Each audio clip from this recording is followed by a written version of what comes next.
Hey ladies and gentlemen, this is Carmine Sabia for Explain America, and a major twist in the case of Jim Comey could see him in handcuffs being perp walk in front of the cameras.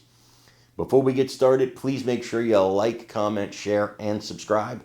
Those little things really help us out, and they help our channel continue to grow. The gigantic former FBI agent, he's almost 7 feet tall, legitimately, this guy's huge, is about to be arraigned, and there is some scuttlebutt going around that they want to perp walk him the way that CNN cameras just happened to be at Roger Stone's house when he was arrested and paraded in front of the cameras. Now, of course, nobody knows how the CNN cameras got there. Who tipped them off that there was going to be an arrest that morning at Roger Stone's house? But they were there.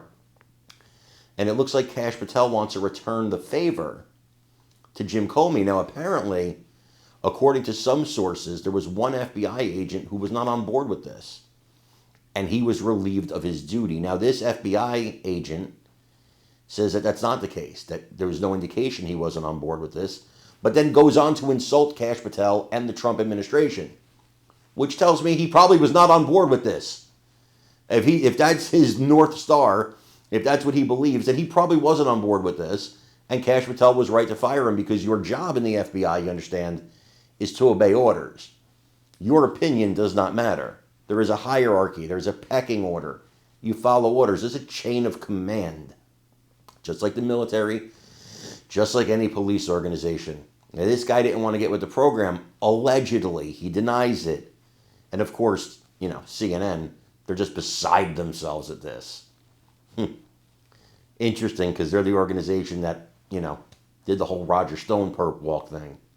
I want you to watch this and let me know what you think in the comments. As the story. The former top national security prosecutor in Virginia's Eastern District is now responding to his firing by the Trump administration after being targeted with a false accusation on conservative social media. Michael Benari returned to work briefly to collect his belongings, and he taped a farewell letter to his colleagues outside his former office, saying that top Justice Department leadership, quote, is more concerned with punishing President Donald Trump's perceived enemies than they are with protecting our national security. Now, the prosecutor was fired on Wednesday after a pro-Trump activist and writer targeted him by name on the X social media platform, saying, quote, one can only assume that he was part of the internal resistance to the James Comey indictment. But Benari wasn't involved in the case against the former FBI Director James Comey, who was indicted last week. Benari denounced his firing as without cause and based on little more than a social media post containing false information. In his letter dated on Friday, Benari said that as a prosecutor, he took an oath that requires you to follow the facts and the law wherever they lead, free from fear or favor, and unhindered by political interference. Now, he said that in recent months, the political leadership of the department have violated those principles, jeopardizing our national security and making American citizens less safe.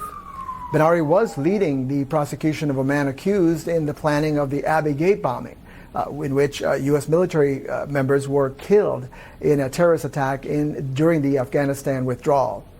Benari's letter adds to a list of Justice Department prosecutors and FBI agents who've been fired for having perceived partisan reasons. Now, we've seen a number of cases where MAGA influencers on social media falsely accuse someone of being involved